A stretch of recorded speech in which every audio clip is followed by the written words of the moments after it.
Bonjour à tous.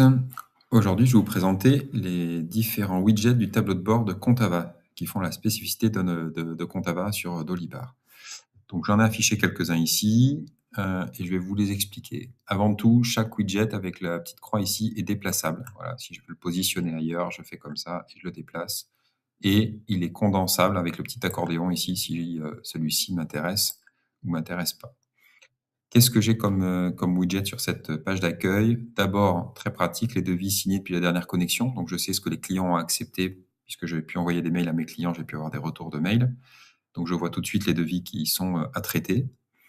Bon, j'ai laissé ici les gros raccourcis que vous voyez dans d'autres tutos et l'espace client Contava qui me permet de savoir où j'en suis. Je ne vais pas m'arrêter là-dessus aujourd'hui.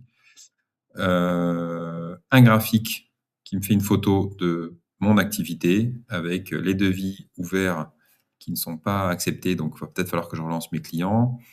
Les devis qui, eux, ont été acceptés, mais vu qu'ils sont toujours acceptés, c'est que je vais devoir réaliser le chantier, donc je dois être certainement en retard ou j'attends du matériel. Et ici, les devis qui sont déjà facturés. Et donc, eux, il n'y a plus rien à faire, j'ai fini mon activité. C'était sous forme de graphique, vous le trouvez ici sous forme de liste, hein, donc les devis non acceptés. Donc voilà, ils sont à l'état de proposition ouverte dans le langage d'Olibar.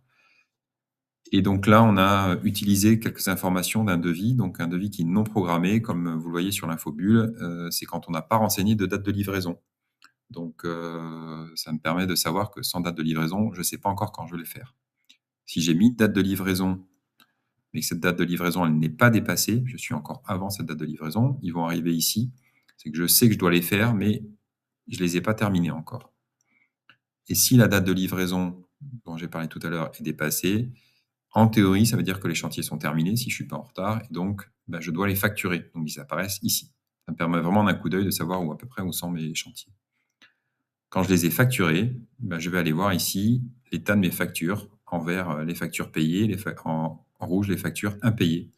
Donc voilà, c'est important de se faire payer. Donc derrière, j'ai la liste de mes impayés. Je vais pouvoir cliquer dessus et relancer mes clients. Voilà. Vous avez vu, à chaque fois, il y a des petites infobulles qui expliquent ce qu'il y a dans le graphique. C'est très visuel. Et si vous souhaitez rajouter des widgets, vous pouvez en trouver d'autres ici, quelques-uns. Et vous pouvez en supprimer en cliquant ici sur la croix. Voilà, il disparaît. Et vous pouvez toujours aller le retrouver ici dans le tableau de bord. Et voilà, à bientôt.